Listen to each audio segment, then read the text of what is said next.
the way he took out Anthony Joshua. I know. Jake wants to fight Anthony Joshua now? Well, they're like, what about now? What about fight him now? He's like, no, I want to wait till 2026. Okay. To put on weight? Put all the steroids, every steroid they have. I would want. Here's the thing. Joe Rogan has called out Jake Paul for stepping in against Anthony Joshua. According to Rogan, this is the kind of fight that will show Jake Paul what is facing in the sport. Rogan has even claimed that Jake Paul might need PEDs just to hurt Joshua if he refuses to back out of the fight. All this arrives after multiple offers were sent to fighters, including Crawford, who all seemed to accept the deal. But the fight that's been confirmed could be the most dangerous of Jake's career yet. Dangerous fight. Yeah. Because Joshua's going to try to make an example out of him, for sure. And will. I mean, Anthony Joshua's one of the biggest one-punch KO artists. What he did to Francis Ngannou, good lord. Yes. Do you want that smoke? Yes. Rogan has insisted that stepping into the ring with a true heavyweight like Joshua isn't just moving up. It feels more like diving off a cliff. He explains that Paul's earlier fights, though huge in hype and pay-per-view buzz, never truly pushed him against anyone with Joshua's size, power, or depth of experience. It's one thing to beat ex-MMA names or 58-year-old Mike Tyson. It's something entirely different to confront a man who's lived in the elite heavyweight scene for over a decade and knocked out some of the division's best in this sport. I think that AJ is too much for Jake Paul at this point, and he's bigger than Jake Paul, in my opinion. Do you think it's competitive? A lot of people are saying if AJ doesn't get him out of there in 2 rounds, it'll be a huge embarrassment. I don't think that's not the case, that he's gonna get Jake Paul. At the end of the day, Jake Paul has been training hard too, and he's. And that's exactly why this fight becomes a kind of dramatic playground for criticism. Dana White, who normally prefers staying quiet and letting fighters and promoters untangle their own chaos, couldn't hold back his reaction when the idea of Jake Paul versus Anthony Joshua surfaced. At a recent press conference, White's answer came out fiery. To him, this feels like a terrible idea. White has openly said the matchup is dangerous, that Paul might be far beyond his depth, and that the risk for both him and the sport is massive. To him, this isn't a moment that helps Joshua professionally, and it could be the sort of imbalance that genuinely harms Paul badly. Fight I'm talking about? No. Fair enough. Oh, Jesus. That's a bad idea. That's a bad idea. But let me tell you what. A lot of people watch that one.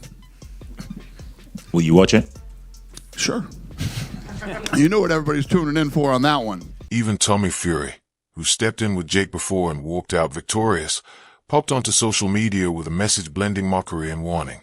In his video, Fury reminded fans that Paul couldn't beat him even with a busted hand. He pushed further, calling Paul out directly, declaring, "Jake Paul, I'm still your daddy." If I can beat Jake Paul, then excuse my French, what Anthony Joshua going to do to Jake Paul? I think my dad said that AJ could beat him with his prick, and I completely will back that up. Even if AJ had a broken arm in there, it still wouldn't go past a minute. To be quite honest with you, and as a safety aspect, there's no way that fight can go ahead. At the end of the day, my God, how good does it make me look? He gets beat by Jake Paul. Well, that automatically makes me 2-time heavyweight champion of the world, doesn't it? There's no proper way. I've got to laugh about. Carl Froch views it much the same way, seeing the whole idea as flat out embarrassing for boxing. He calls Paul delusional for believing he belongs inside a ring with someone like Joshua. From his perspective, the fight turns less into skill and more into spectacle, a cash grab that might create a flashy social media clip, yet never deserves space in the sport's history books. But if you ask Jake, boxing should actually be thanking him for drawing this much spotlight to it. Jake Paul has become the fighter right now that everybody wants to fight, because right now he is a cash cow. He made $40 million just off of Netflix. He has found a way to do something with his following, get under people's skin to make people care about. It's not just Rogan, Fury, and Froch who are raising concerns. Amir Khan has also delivered serious warnings about the fight safety implications. Khan, among many other pros, has explained in interviews that the size and power difference alone could make the matchup one-sided and truly dangerous. He has cautioned that one clean shot from Joshua could seriously harm Paul, and that the social media star is better off staying within the weight classes where he's proven himself rather than diving headfirst into a fight that could halt his momentum and damage his rising reputation. Jake Paul lost to Tommy Fury. Anthony Joshua cannot box Jake Paul. Horrific. He's dangerous for one, and two, if Jake Paul even lands a glove on him, it just diminishes everything that he's achieved. Jake Paul won't last 2 minutes for me. Never mind Anthony Joshua. It's ridiculous. It's a joke. If AJ... On the opposite side of things, the Paul team has painted the fight in another light. Business partner Nikisa Badarian has emphasized that the choice to fight Joshua was intentional. According to Badarian, many fighters accepted proposals from Jake, including Terence Crawford, who is the freshly crowned undisputed 168-pounds champion. But the Paul team ultimately concluded that meeting Joshua, a bigger, slower, yet less technically polished opponent than several smaller fighters available, was the best direction forward. Be careful what you wish for, because this is the most dangerous thing. This is like tuning in to watch David Blaine. You know when he's in the box and you're wondering whether he's going to get out in time? This is the kind of thing when you tune into his fight. And I've told Nikisa, I've told Joe Paul, this ain't David Blaine. This is going in with one of the most fiercest punchers of our generation. And by the way, if you go in there thinking you're going to... Badarian framed it as a high-risk, high-reward journey. Yes, Joshua is big, strong, and powerful, but Paul might have more space to show skill against him than he would facing a faster, more precise opponent like Gervonta Davis. From this viewpoint, the fight isn't just about the spectacle. It's about choosing the right kind of challenge that could, if things go right, lift Paul's boxing credibility. Yeah, I've spoken to Nikisa a few times on it. I mean, there's nothing to report to you that it's close or, you know, there's a lot of hoops to jump through. Of course, AJ is exclusive to DAZN.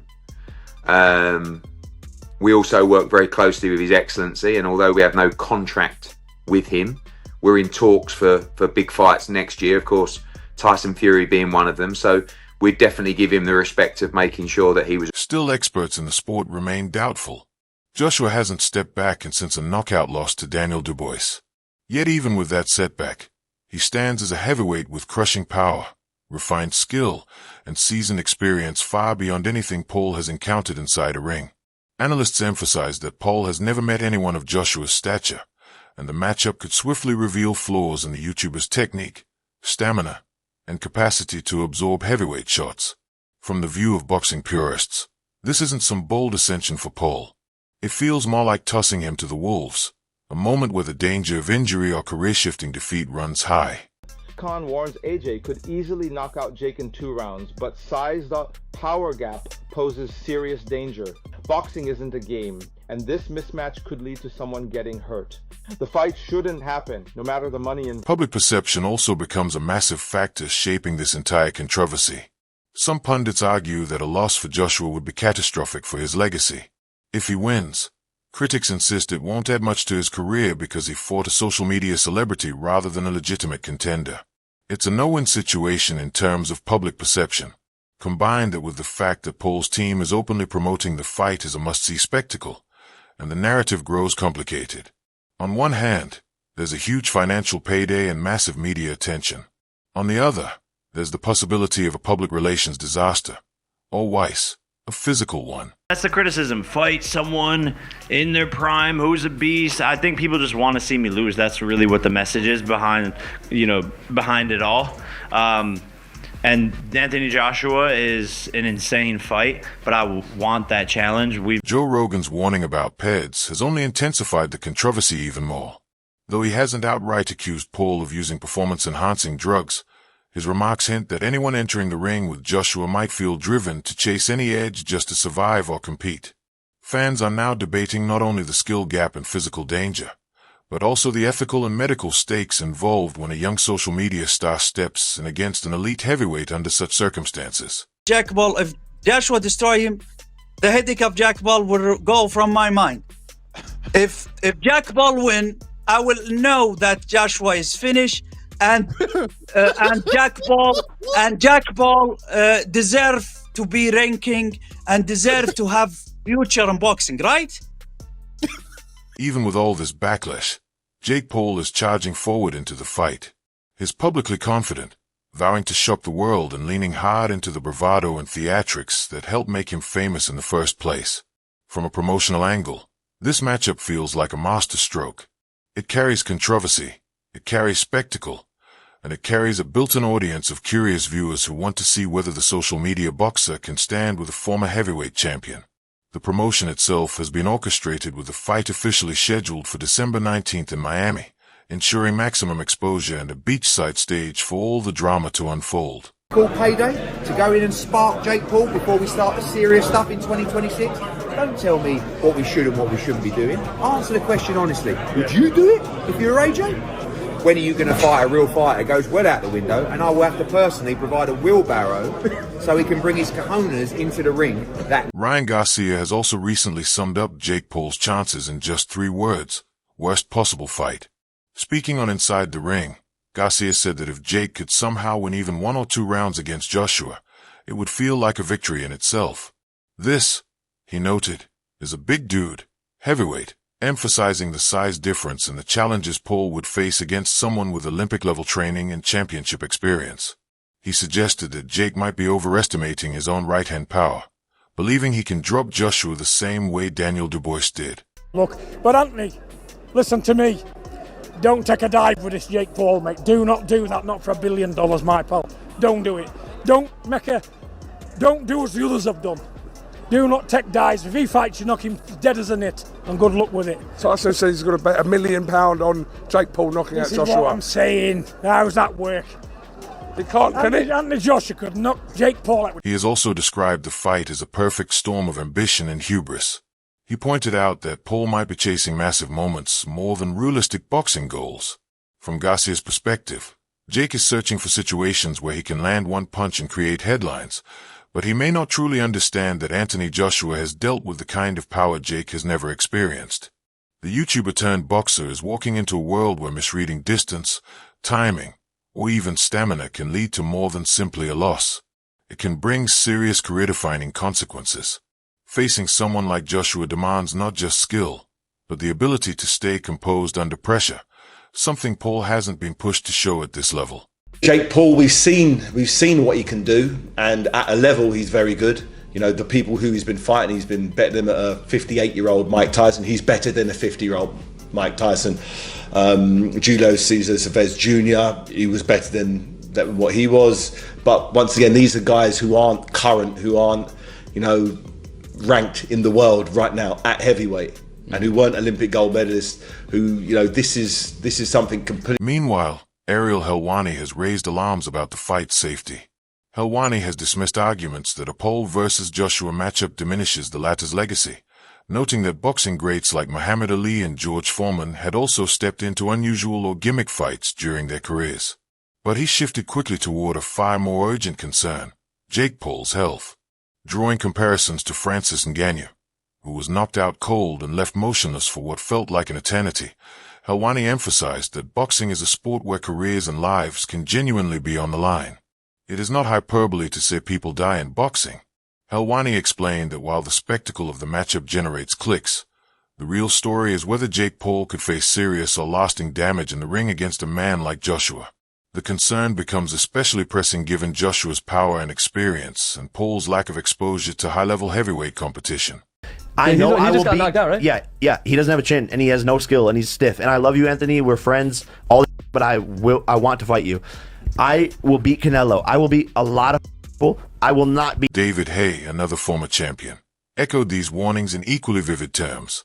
Speaking to Sky News, Haye said that if Paul finds himself trapped against the ropes while Joshua unloads, the result could be catastrophic.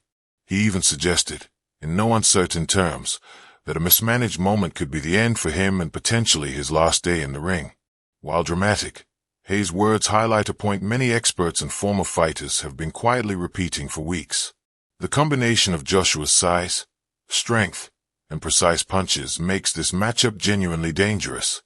The damage that's going to be inflicted to him. Boxing's a dangerous, dangerous game. Your brain isn't supposed to rattle around in your head, particularly the way it's going to for Jake Paul when Anthony Joshua starts letting those punches fly. It's going to be brutal. It's going to be, I hope they've got some real good paramedics close by, because it could be... Promoters have their own nuanced views. Frank Warren, speaking to Seconds Out, offered a measured take that both praised Jake Paul and warned Joshua about what could unfold if he gets caught. Warren believes Paul deserves credit for his career climb. Coming from social media fame and minimal amateur background, Jake has managed to grow into a boxer ready to enter major fights. I did not hear nothing about that. I think AJ got that one. Yeah, AJ is a giant world champion. He's top tier guy. No way that's gonna happen. If that happens, I'll be insane. Would Paul be able to pull it off? I mean, it's boxing, you know. One punch can change it. AJ doesn't have the best chin, but I think AJ will take it. AJ has too much. He has pushed back against the criticism Jake often receives as unfair, noting that the YouTuber turned boxer has trained relentlessly and jumped straight into deep waters against fighters with real experience. However, Warren also laid out the stakes clearly. If Paul lands on Joshua, it could create serious trouble for the Briton. It's a fight that will generate a lot of viewing figures. The guys will get extraordinarily well paid for it. You've got AJ, who's obviously well known over here. In America, he's not got such a big profile, but Jake Paul certainly has, and lots of followers. It's a fight that I'm sure that AJ will go in as a massive. Referencing Joshua's previous fight with Daniel Dubois, Warren underscored the danger of overlooking the force of a clean shot. The message is that even a heavy favorite can be shaken, and Paul's right-hand power shouldn't be dismissed despite his unorthodox path. Joshua himself hasn't fought since that knockout loss to Dubois in September 2024, making this a comeback bout loaded with pressure. Analysts suggest he's aiming to rebuild his momentum for bigger challenges in 2026. And Paul's team is framing this matchup as a headline-grabbing moment that could reshape the landscape of boxing crossover events. This is another level. This is a really dangerous. He ain't fighting a granddad. He isn't fighting a grandfather. It's absolute lunacy. It's insane. It's dangerously insane. Is right. And I never thought I'd say that in my life. The Paul camp knows exactly how this looks. This isn't just a fight. It's a media spectacle set to dominate headlines, ignite social media debates, and drive pay-per-view numbers, all while painting an enormous target on Jake's back. That tension grows as Joshua's recovery, preparation, and mental readiness collide with Paul's high-energy, unpredictable fighting style. Jake Paul will be taking all his meals through a straw for the rest of 2025. Honestly, they better keep an entire hospital ward ready inside the stadium. Nurses, surgeons, CT scans, maybe even a priest, just in case Jake wants to confess all his YouTube sins after I stomp him. I personally like to thank Jake's ego. Robert Smith, General Secretary of the British Boxing Board of Control, has openly voiced opposition to sanctioning the fight on British soil. He has argued that it would be unsafe and should not be approved, reflecting a wider concern in the sport about high-profile crossovers that place spectacle above safety. Naka Badarian pushed back against this view by noting that boxing has sanctioned far riskier bouts in the past. He specifically referenced older fights like the Sprat contest over a decade ago, framing them as more dangerous because the opponents were essentially there to be knocked out. From Badarian's perspective, a fight with Anthony Joshua, who is entering to win, is fundamentally different and shouldn't be judged through the same lens as those historical mismatches. Do you regret the Joshua fight not happening? No, I don't. I don't regret anything. Life's too short for regrets. What do you think of Jake Paul calling him out? I think it's a good fight. I think it's a real 50-50 fight. Badarian also responded to accusations of fight rigging, claims that have followed Jake throughout his career. Critics have pointed to Paul's lineup of opponents with unusual backgrounds, retired MMA fighters, semi-retired or inactive boxers, and even a 59-year-old Mike Tyson, and speculated that clauses or protections were built in to shield him. Badarian rejected these ideas, emphasizing that Joshua occupies an entirely different category. Unlike some of Paul's earlier opponents, Joshua is a two-time former heavyweight champion with an Olympic gold medal. He is showing up to compete, not to lose for spectacle. Badarian also noted Paul's respect for Joshua, acknowledging the Briton's achievements both as an Olympian and as a knockout force. Do you evaluate? I've just seen that. Someone just told me about that. That's mad. Fair play to Jake Paul, first of all, for taking it. But if AJ doesn't knock him out in like 1-2 rounds, then I feel like the fight must be fixed or something, because I'm going to out Joshua, obviously, for the KO. Jake Paul himself has spoken in interviews about his respect for Joshua. He has admitted that while Joshua was winning Olympic gold, Paul was making vines back in high school. This kind of self-deprecating humor remains a signature part of his persona, yet it works to highlight just how different their paths have been. Exactly. I think that Jake Paul has finally bit off more than he can chew. but good for him. Like, good for him. I'm actually excited that he took this fight. I think that Anthony Joshua is a viable, legit, former heavyweight champion of the world who is still active and still competing at high level. This isn't a Mike Tyson past his prime, almost 60-year-old Tyson. He has acknowledged the challenge and admitted that he is stepping into a ring with someone whose career achievements completely overshadow his own. According to Jake Paul, this could be the fight that ultimately defines his journey in boxing. However, from Rogan to every voice across the sport, many believe it might be the biggest mistake of his career. What do you think, though? Do you believe Jake stands any real chance against a heavyweight like Joshua? Share your thoughts below and subscribe for more updates.